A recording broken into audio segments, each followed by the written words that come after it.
है हिंदी की समृद्धि का राष्ट्रीय एजेंडा। समकालीन हिंदी भाषा एवं साहित्य के समक्ष अनेक प्रकार की चुनौतियां विद्यमान हैं। इन दिनों भारत की और भारतीय भाषा साहित्य की सबसे बड़ी समस्या है जनसंख्या की भयावह वृद्धि।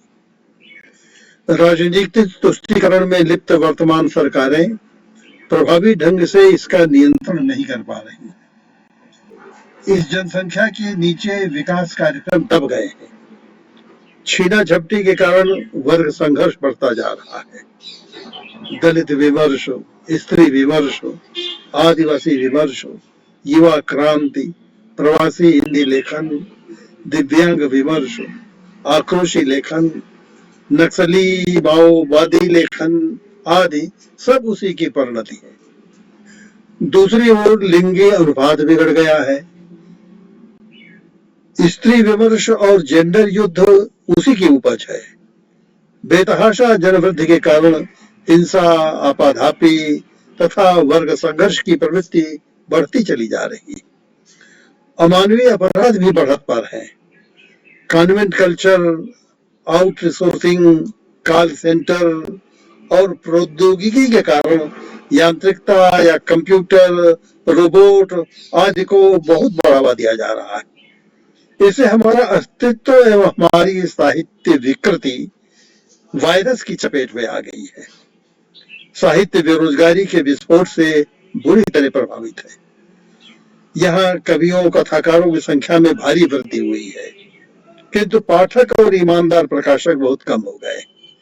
फलतः साहित्य की गुणवत्ता में भारी कमी आ गई है। अब भरमार है आत्म प्रोपेगेंडा की, पद पुरस्कार हड़पने की और राजाशय जुआरने की। भारी भीड़ के बीच जनाधार के छिन जाने के कारण हमारे कलमकार द्वितीय श्रेणी के नागरिक बनकर रह रहे हैं और कबीर मनीषी परिभू स्वयंभू कहलाने वाले कवि लेखक अब कुड़कुड़ कर जी रहे हैं। समकालीन भाषा साहित्य पर वर्तमान आर्थिक दुर्वस्था का भयानक कुप्रभाव पड़ा है। भारतीय समाज में गरीबी, बेरोजगारी, महंगाई, बेगार, घूस, कमीशनखोरी, मिलावट, ब्लैकमेल, तस्करी, नकल, मुनाफाखोरी, जमाखोरी, सूदखोरी, बदखर्ची आदि अनेक कुप्रवृत्तियां अपनी अति पर है। इनके कारण कार्य संस्कृति घट गई है तथा आर्थिक विकास दर की वृद्धि निष्प्रभाव सी हो गई है।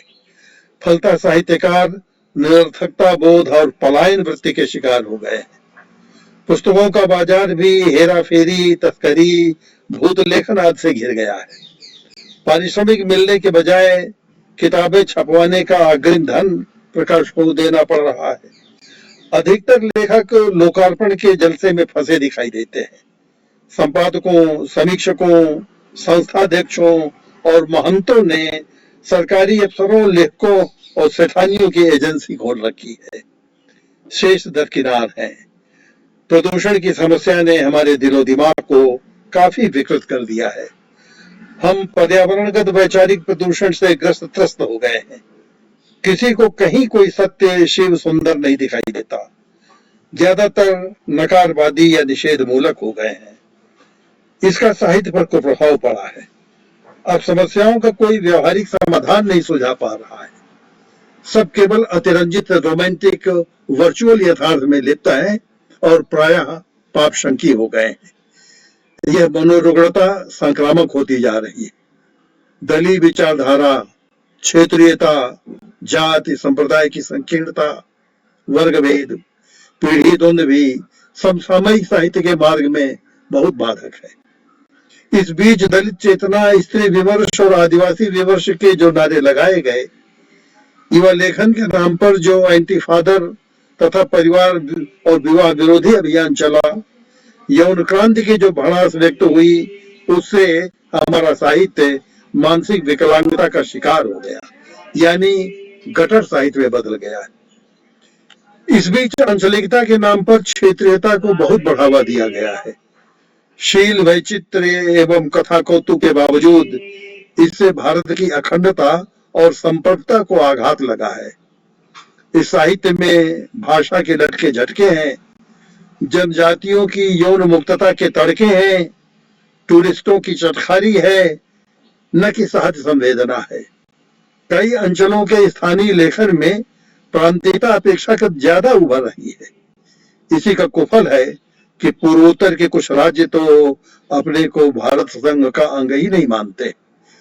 दुर्भाग्यवश बुद्धिजीवी, पत्रकार, साहित्यकार सब इस आग को हवा दे रहे हैं। आवश्यकता है इस विघटन की जगह राष्ट्रीय भावैक्य को विकसित करने की। जो लेखक माओवाद और नक्सलपंथ से जुड़े हुए हैं, उन्हें राष्ट्रीय संस्कृति से जोड़ना अब अति आवश्यक हो गया है। सेंसर तो अपधर्म है ही। सबसे बड़ा उपचार है ऐसे बदनीयत लेखकों का हृदय परिवर्तन अथवा उनका समग्र बहिष्कार। वर्तमान भारतीय समाज में संयुक्त परिवार प्रणाली लगभग ध्वस्त हो गई है। दहेज, पर्दा प्रथा, अविवाह, बहुविवाह, अनमेल विवाह, विवाह विच्छेद, इन सब का नियंत्रण तथा बाल कल्याण और नर नारी सह अस्तित्व या वेश्यावृत्ति उन्मूलन, नशा मुक्ति, वरिष्ठ नागरिक और लोक मर्यादा का सही संज्ञान साहित्य और कलाओं के माध्यम से ही दिया जा सकता है। किंतु यह शुभेच्छा तथा समरसता अब विलुप्त प्राय सी हो गई है। व्यक्तिवाद की शिकार नई पीढ़ी सामुदायिक जीवन से वंचित होती जा रही है, इसलिए उसका साहित्य भी अलगाववाद और एब्सर्ड का शिकार हो गया है। हमारे समाज की बहुत बड़ी समस्या है चतुर्दिक व्याप्त भ्रष्टाचार, अर्थात घपला, घोटाला, कामचोरी, काला बाजार, काला धन, अतिरिक्त कराधान तथा नेताओं, अफसरों, सामंतों, महंतों और पूंजीपतियों द्वारा किया जा रहा शोषण। यह पेशेवर नेता, शिक्षा माफिया, दहशतगर्द वकील, भ्रष्ट इंजीनियर, घपलेबाज प्रकाशक और मीडिया माफिया बुरी तरह से हावी है। परिणामतः बिजली, पानी, आवास, सुरक्षा, चिकित्सा व्यवस्था, परिवहन तथा न्याय व्यवस्था जैसी जन सुविधाएं अब बहुत दुर्लभ हो गई। जनजीवन विक्षुब्ध है। अधिकतर रचनाकार एकांगी लेखन कर रहे हैं। इससे साहित्य की रचना धर्मिता और उपादेयता ह्रस्व होती जा रही। दिशाहीनता के कारण वो कोल्हू की बैल की तरह व्यर्थ चक्कर काट रही है और आत्महनन कर रही है। इस बीच हमारा लोकतंत्र भी बहुत कुछ प्रभावित हुआ है। सत्ता ने साम दाम दंड भेद द्वारा हमारा वाक स्वातंत्र काफी कुछ छीन लिया है। अखबारों पर सेठों का अघोषित सेंसर है। सत्ता में आपातकाल लागू करने वाला दल कहीं कहीं बरकरार भी है। संसद में पैसा लेकर प्रश्न पूछा जाता है। प्राय विपक्ष में सेटिंग या फिक्सिंग हो जाती है। सत्य का मुख हिरण्यमय पात्र से ढका हुआ है। आम चुनाव धन और जनबल पर लड़े जा रहे हैं। सत्तारूढ़ पार्टी डिक्टेटरशिप चलाने लगती है। राजनीति का अधिकांशतः अपराधीकरण हो गया है। चुनावों के इस गणित में भाषा साहित्य का कोई स्थान नहीं है, बल्कि भाषाओं को क्षेत्र तथा मजहब से जोड़कर बोलियों को तथा उर्दू जैसी भगनी भाषा शैली को पृथकीकरण करके हिंदी से छद्मवेश किया जा रहा है। कुछ क्षेत्रों में हिंदी क्षेत्रीय आतंकवाद से पीड़ित है। हिंदी भाषी जनता को जब तक मार दिया जाता है, लेखक या तो समझौता करे या पलायन। साहित्य को इबादत या शहादत माना जाता रहा है, पर अब शहादत का जोश कितनों में रह गया है। विघटनकारी तत्व उनसे जबरन लिखवा रहे हैं कि हमारी मातृभाषा हिंदी न होकर अमुक है। सीमांत प्रदेशों में ईसाई, बौद्ध धर्म आदि से प्रेरित उल्फा, आईसीआई, अलकायदा, सिम्मी, खालसा, नक्सली, पीएफआई आदि आतंकी संगठन हिंदी भाषियों पर जब तक आक्रमण करते रहते हैं। आतंकवाद के कारण अतिसाहसिक और खूंखार आतंकी खलनायक हमारे साहित्य के भी महानायक बन गए, जैसे फूलन देवी, गोडसे, वीरप्पन आदि। इन पर न जाने कितना साहित्य रचा गया है। राजनीतिक क्षेत्र के विदूषकों पर काव्य रचे जा रहे हैं। आज विलेन ज्यादा महत्वपूर्ण हो गया है। यानी साहित्य में चरित्र की परिकल्पना ही उलट गई। लघुमानव से महामानव परास्त हो गया है। फलतः समाज के समक्ष कोई महान रोल मॉडल ही नहीं आ पा रहा है। अति यथार्थ के नाम पर जुगुप्सापूर्ण कथाओं की चटखारी लेते हुए अधिकतर कथाकार क्राइम रिपोर्टर और न्यूड कलाकार बन गए हैं। अब आदर्शोन्मुख यथार्थ में उनकी आस्था ही नहीं रही। इस बीच ग्रामोन्मुखता बहुत अब हो गई है, बल्कि शहरीकरण की बाढ़ आ गई है। फलतः किसान, मजदूर, लोक संस्कृति और कुटीर व्यवस्था की जगह महानगर बोध साहित्य पर हावी हो गया है। यदा कदा कुछ लेखक साहित्यिक पिकनिक से मनाते हुए फर्ज अदायगी पूर्ण ग्राम में यानी आंचलिक कथाएं लिख देते हैं, पर कुछ अतीत रोमांस को भुलाने की चेष्टा करते हैं। किंतु वस्तुस्थिति यह है कि इस सुविधाजीवी वर्ग का अब लोक जीवन के साथ प्रबल तादाद बोध नहीं दिखाई देता। इधर संवेदन शून्यता भी बहुत बढ़ गई है। जनसाधारण अमानुष बल्कि अर्थपिशाच हो गया है। बुद्धिवाद, उपभोक्तावाद, बाजारवाद, मूल्यहीनता तथा अपसंस्कृति के कारण उदात्तीकरण पर प्रायः रचनाकारों को विश्वास नहीं रहा। कई लेखकों ने तो वर्तमान के साथ ही विगत को यानी पौराणिक और ऐतिहासिक प्रकरणों को भी विकृत कर डाला। अशिक्षावश जनता अंधास्था की शिकार हो गई। संसार के वैज्ञानिक जहां अंतरिक्ष की खोज में लगे हुए हैं, हम जाति, क्षेत्र, वर्ग, भाषा और मजहब में उलझे हुए हैं। सकारात्मक सोच के बजाय उसके अभाव में साहित्य की सही सोच विकसित नहीं हो पा रही, बल्कि प्रदूषण फैलता चला जा रहा है। मूल उद्देश्य हो गया है कुछ विचित्र कहकर सनसनी पैदा करते हुए ध्यानाकर्षण करके नाम और नामा हड़प लेने की। इस बीच जो भूमंडलीकरण का दौर चला है, उसे राष्ट्रीयता की परिधि टूट गई है और प्रतिभा पलायन कई गुना बढ़ गया है। जन कविता, जन कथा, जननाट्य आदि हाशिए पर पहुंच गए हैं। जनवादी चेतना बिखर गई है। कला मात्र आयातित या बाजारू फितरत बनकर रह गई है। ज्ञान और मनोरंजन देने के दूसरे बेहतर विकल्प जैसे TV, radio, internet, mobile, social media आदि समाज को मिल गए हैं, जिससे साहित्य की पठनीयता और पाठकीयता दोनों बहुत बुरी तरह से प्रभावित हुई। प्रकाशन दुर्लभ हो गया है और साहित्य दिनचर्या से काफी दूर चला गया है। दूसरी ओर विडंबना यह है कि हर तीसरा व्यक्ति कवि हो गया है। वो बेतहाशा किताबें छपवा रहा है। इस झाड़ झंखाड़ में सही लेखन दब गया है। शोधक समीक्षक अपने एनजीओ एजेंसी चला रहे हैं, पाठक का सदस्य है, फिर सही साहित्य को कौन खंगाले? इन चुनौतियों का दूरदर्शिता और दृढ़ता के साथ सामना करना तथा इनके विधेयात्मक विकल्पों की खोज करना वर्तमान साहित्य के साथ साथ आगामी शताब्दी में साहित्य के सार्थक अस्तित्व के लिए अत्यावश्यक है। आवश्यकता यह है कि कविता को जन जन की वाचिक परंपरा से जोड़ा जाए। मंचों पर व्यावसायिक विदूषकों को न आने दिया जाए। संगीत तथा छंद के सहारे कविता का जन संप्रेषण किया जाए और उसके द्वारा जन प्रबोधन दिया जाए। कथा लेखन द्वारा मानुष धर्म सिखाया जाए। उसे संकीर्ण मतवाद से तथा विमानवीकरण से मुक्त किया जाए।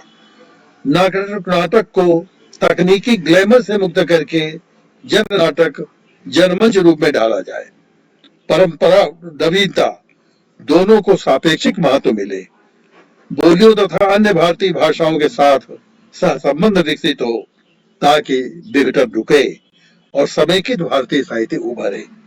सहकारी प्रकाशन, विपणन, सार्वजनिक पुस्तकालय, सरकारी खरीद, पाठ्यक्रम, शोध समीक्षा, पुरस्कार आदि की सुव्यवस्था निश्चित हो जाए। साहित्य को प्रयोजन मूलक अर्थात रोजगार परक बनाया जाए और राजस्व से भरतक परहेज किया जाए। साहित्य का सृजन प्रशिक्षण यदि अधिकाधिक उपलब्ध करा दिया जाए तो स्तर संतोषजनक हो सकता है। पाठकीय अभिमत एकत्र किए जाएं और यदि लोकमत के आधार पर रेटिंग करके या ग्रेडिंग करके साहित्यकारों की अर्हता निर्धारित की जाए तो व्यवहारिक शुचिता काफी कुछ सुनिश्चित हो जाएगी। इसी तरह अनुवाद के लिए एक राष्ट्रीय प्राधिकरण का गठित होना न्यायोचित होगा। साहित्य का सबसे बड़ा प्रदेय होगा समकालीन समस्याओं के निराकरण हेतु संवेदनात्मक धरातल की सृष्टि करना। यह रचनाकार के भावात्मक लगाव द्वारा ही संभव होगा। यही उसके मूल्यांकन का सबसे विश्वसनीय निकष होगा। प्रयास ये करना है कि साहित्य की स्वायत्तता बनी रहे और सार्थकता भी सुनिश्चित हो। न वो कला कौतुक की प्रदर्शनी बने, न प्रचार का भोंपू, बल्कि सही अर्थों में वो मानव संवेदन तथा विश्व ज्ञान से युक्त एक समेकित विद्या का रूप ग्रहण करे। इसके लिए बिखरी हुई इकाइयों का एकीकरण करना होगा। पहले पत्रकार, हिंदी प्रचारक और शिक्षक भी साहित्यकार वर्ग में गण्यमान थे। पिछले दशकों में कुछ मरान रचनाकारों ने शिक्षकों को अलग कर दिया। उन्हें एकेडमिक, विश्वविद्यालय एवं प्राध्यापकीय समीक्षक कह करके रचनाकार स्वयं समीक्षक बन गए। फलतः समीक्षा आत्मविज्ञापन बन गई और खेमों में बट गई। समीक्षा से टेस्ट गायब हो गया, इसीलिए उसकी विश्वसनीयता कम हो गई। सृजनात्मक समीक्षा के नाम पर वो मुहावरेदार लफाजी में परिणत हो गई। स्वाध्याय संपदा और शोध वृत्ति के अभाववश वह केवल समकालीन पत्रिकाओं के फसली नारों में उलझ कर रह गई। उसका स्थायित्व और मानकीकृत आकलन प्रायः समाप्त हो गया। इस बीच पत्रकारों, संपादकों ने सत्ता सुख के प्रलोभनवश राजनेताओं को वर्ण किया और साहित्यकारों को प्रायः छोड़ दिया। फर्ज अदायगी के रूप में कुछ साप्ताहिक स्तंभ और फीडर के रूप में छपने वाली कुछ कविताओं या विवादी लेखन से जुड़े कुछ लेखों के अतिरिक्त स्थायी महत्व वाली रचनाएं जो पत्र पत्रिकाओं में प्रायः छपा करती थी, अब लुप्त हो गई। लघु पत्रिकाएं आत्मप्रचार के लिए बहुत छप रही है, पर उनकी पाठक संख्या बहुत सीमित है और वे प्रायः दलीय दलदल में लथपथ दिखाई देती है। रूस के विघटन से उनका वित्त पोषण बहुत को प्रभावित हुआ है। वे मात्र विज्ञापन के सहारे चल रही है, इसलिए सत्ता तथा पूंजीवादी व्यवस्था का छद्म पोषण करने के लिए वे अभिशप्त है। इसीलिए अब उनका कोई जनाधार नहीं रहा। इस भौतिक प्रपंच में पठनीयता हमारी दिनचर्या में नहीं रह गई, अतः ग्राहक और पाठक बहुत कम हो गए। इस बीच अच्छी कविता मंच से उखड़ गई। पहले निराला, दिनकर, बच्चन, श्याम नारायण पांडे आदि कवियों की धूम मंचों पर रहती थी। प्रयोगवादी दौर में बुद्धिवादी कवियों ने मंच की उपेक्षा की। उन्होंने वाचन कला, संप्रेषणीयता और प्रासंगिकता की उपेक्षा की, प्रबुद्ध श्रोताओं की अपेक्षा की और छंद की उपेक्षा करते हुए दलीय विचारधारा तथा आयातित कला कर्तव्य को प्रश्रय दिया। उन्होंने कविता को अकविता, कहानी को अकहानी और नाटक को अनाटक यानी ऐसा नाटक बना दिया, जिससे श्रोता, दर्शक, पाठक भी अपाठक बन गए।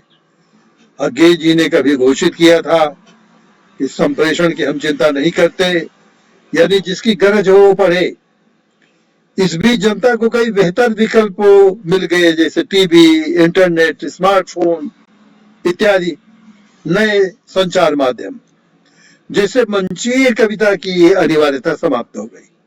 मंचों पर चुटकुलेबाज पेशेवर कवि भर गए। उन्होंने समकालीन राजनीतिक विडंबनाओं पर हास्य विनोदपूर्ण लतीफों की नाटकीय प्रस्तुति करके सतही श्रोताओं को अपनी ओर आकृष्ट कर लिया। स्तरीय कविता उतना संप्रेषण नहीं कर पाती। अच्छी कविता मानुष भाव का प्रबोधन देती है, भांति भांति की जानकारी देती है, संवेदना जागृत करती है, स्वस्थ मनोरंजन करती है और जीविकोपार्जन के श्रेयस का साधन भी सुलभ कराती है। बहुत सोच समझकर सैकड़ों वर्ष पूर्व आचार्य मम्मट ने काव्य प्रयोजनों में यशसे अर्थकृते व्यवहार विदे अर्थात कीर्ति कामना, आर्थिक लाभ और दुनियादारी को स्थान दिया था, जिसे बुद्धिवादी रचनाकारों ने आत्मविज्ञप्ति, दूसरे कलाबाजी और तीसरे विदेशी फैशन में ढालकर उसे लगभग नष्ट कर दिया। आज आवश्यकता है कि कविता में उर्दू की रवानगी भरी जाए, लोक धुनों को स्थान दिया जाए, अच्छे फिल्मी गीतों को अपनाया जाए, जनपदीय भाषाओं की कविता को भरसक उठाया जाए, भाषा विघटन को रोका जाए और काव्य पाठ का रियाज कराया जाए। अपनी समसामयिक समस्याओं जैसे बेरोजगारी, भ्रष्टाचार, अशिक्षा, शोषण, पर्यावरण प्रदूषण, जनसंख्या नियंत्रण, सांप्रदायिकता, अलगाववाद आदि पर लिखना अधिकाधिक श्रेयस्कर होगा। कविता का मूल हेतु है क्रोध और करुणा।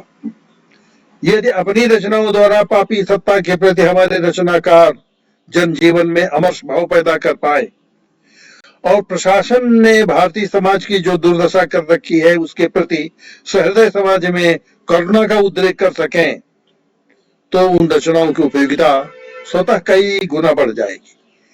मीडिया ने आज इसी शैली के सहारे अपना वर्चस्व स्थापित कर लिया है। इसी पद्धति पर चलकर साहित्य सच्चे अर्थों में जनसंचार का माध्यम बन सकता है। साहित्य के प्रचार प्रसार के लिए अब मीडिया प्रबंधन की आवश्यकता है। मंचीय आयोजनों के लिए इवेंट मैनेजमेंट आवश्यक है और मंचीयता बहुत आवश्यक है। सही मानदेय का निर्धारण आवश्यक है और व्यावसायिक सूचना भी आवश्यक है। हमें पाठकों श्रोताओं की मांग को ध्यान में रखकर उनका अनुकूलन करके साथ ही युक्तिपूर्वक उनका स्तरोन्नयन करते हुए साहित्य सृजन करना होगा। केवल स्वांतः सुखाय की गई रचना का प्रकाशन अनिवार्य नहीं होता। रचना का वाचन करने के पूर्व उसे आत्मसात करना आवश्यक होता है। डायरी से पढ़ी गई कविता पूर्णतः संप्रेषित नहीं हो पाती। सही संप्रेषण हेतु अनुभवों की भाषा यानी बॉडी लैंग्वेज की महती भूमिका होती। हिंदी को बचाने और बढ़ाने के लिए आवश्यक है कि उसको गरिमा मंडित किया जाए, यानी भाषा को मान्यता दिलाई जाए। सही अर्थों में राष्ट्रभाषा और राजभाषा रूप में उसे प्रतिष्ठित किया जाए। पारिभाषिक शब्दों को सुभाष्य बनाया जाए। विश्व हिंदी को बढ़ावा दिया जाए। उसे भारतीय साहित्य का ध्रुवक यानी केंद्रवर्ती भाषा बनाया जाए और भाषा, व्याकरण, वर्तनी, लिपि तथा उच्चारण का मानकीकरण किया जाए। वर्तमान साहित्य सृजन में शाश्वत तत्वों एवं प्रासंगिक तथ्यों को सुलभ कराया जाए। अब दैवी सिद्धांत का तर्क त्याग कर सृजन प्रौद्योगिकी का विकास करना और लेखन वाचन कला, कमेंट्री, कंपेयरिंग, उद्घोषणा कला अर्थात आर्ट ऑफ स्पीच को सीखना और सिखाना होगा। हिंदी के साथ व्यावसायिक कलाएं जैसे पटकथा लेखन, संवाद लेखन, रेडियो वार्ता, ध्वनि नाटक, फीचर लेखन, रंग आलेख, प्रचार साहित्य लेखन, डॉक्यूमेंट्री, रिपोर्टाज, फैंटेसी आदि विधाओं का सन्निवेश कर लिया जाए तो साहित्य रोजगार से जुड़ जाए। कंप्यूटरीकरण के सहारे यह भाषा विश्व स्तर पर पहुंच जाएगी और नई पीढ़ी से भी जुड़ जाएगी। सृजनात्मक लेखन के साथ साथ हिंदी में ज्ञान विज्ञान पूर्ण वैचारिक लेखन करके उसे मेडिकल, इंजीनियरिंग आदि का माध्यम बनाने की बड़ी आवश्यकता है। इन दिनों शब्दकोशों, विश्वकोशों, संदर्भ ग्रंथों की बड़ी आवश्यकता है। हिंदी साहित्य के श्रेष्ठ संकलनों, उच्च स्तरीय शोध समीक्षा ग्रंथों और श्रेष्ठ सस्ते प्रकाशनों के बिना इस भाषा का सर्वांगीण विकास नहीं हो सकता। हमें साहित्य इतिहास का पुनर्लेखन करना होगा। हिंदी का निजी साहित्य शास्त्र बनाना होगा। राजकीय संस्थाओं की गतिविधि का पारदर्शी नियंत्रण करना होगा और लेखकों के सहकारी प्रकाशकों की व्यवस्था करनी होगी ताकि लेखकों की समुचित पारिश्रमिक व्यवस्था हो सके और वे सम्मान पूर्वक अपना जीवन यापन कर सकें। जब उनका शोषण समाप्त हो जाएगा तो स्तर ही उठेगा। हिंदी के बेहतर हित में अनुवादों की बड़ी आवश्यकता है। उसके नियमन के लिए एक राष्ट्रीय प्राधिकरण की बड़ी आवश्यकता है। मध्य प्रदेश और उत्तर प्रदेश में अब मेडिकल क्षेत्र में हिंदी के माध्यम से पढ़ाई की पहल करके ये संदेश दिया कि ज्ञान का सर्वश्रेष्ठ स्रोत मातृभाषा ही है। संप्रति सर्वाधिक दुर्दशा शोध कार्य की हो रही है। समकालीन साधारण रचनाकारों पर टॉपिक्स दिए जा रहे हैं, मैत्री निभाने या उनसे प्रतिलाभ लेने और अपनी नवीनतम जानकारी का दिखावा करने के लिए। प्राचीन काव्य, भाषा शास्त्र, काव्य शास्त्र, पाठालोचन और सर्वेक्षण परक खोज प्रायः बंद हो गई। शोधार्थियों का शोषण हो रहा। निर्देशन परीक्षण के नाम पर प्राय मजाक किया जा रहा। थीस्तों के प्रकाशन, पुरस्कार और खरीद पर रोक लगी हुई है। शोध पत्र के नाम पर नकली रिसर्च जर्नल्स का धंधा चल पड़ा, बिना जाने कि रिसर्च पेपर क्या होता है। फिर भी इस विपदा के बीच कुछ उपक्रम इस मंगलाशा के साथ हमें करना है कि हम होंगे कामयाब एक दिन। कुल मिलाकर आज की हिंदी की उपयोगिता अब अत्यावश्यक। यदि कविता में पाठकीयता श्रवणीयता नहीं होगी, कथाकृतियों में किस्सा गोई और आदर्श यथार्थपूर्ण रचनात्मक समाधान नहीं होंगे, नाटक द्वारा जनसंवाद नहीं होगा, समीक्षा में न्याय निष्ठा नहीं होगी, नई नई गतिविधियों का नवोन्मेष नहीं होगा और भूले बिछड़े रचनाकारों के विलुप्त प्राय हस्तलेखों का सर्वेक्षण संपादन नहीं होगा, तो साहित्य की उपादेयता पूरी तरह सिद्ध नहीं हो पाएगी। हिंदी के परिविस्तार के लिए हमें सीमांत प्रदेशों की जनजातियों की बोलियों के साथ अपना जुड़ाव स्थापित करना होगा, उसके बीच हिंदी को स्थापित करना होगा। साथ ही समस्त भारतीय भाषाओं के तुलनात्मक अध्ययन द्वारा परस्पर भावैक्य बढ़ाना होगा। समकालीन भाषा साहित्य की इन चुनौतियों का सामना हम इस एक समेकित कार्यसूची माने नेशनल एजेंडा द्वारा पूरा कर सकते हैं, पूरा होगा ऐसा मेरा विनम्र विश्वास है।